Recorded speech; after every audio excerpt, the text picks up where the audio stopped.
Ай!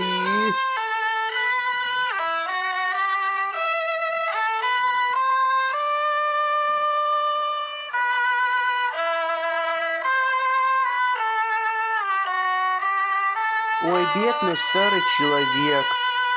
Ты упал. Можно я тебя подниму?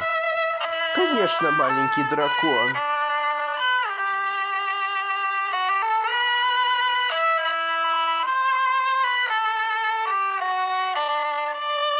Поздравляю и благодарю тебя, Спайк. Спасибо. Ты молодец, Спайк, что ты поднял упавшего человека. Пока, дети.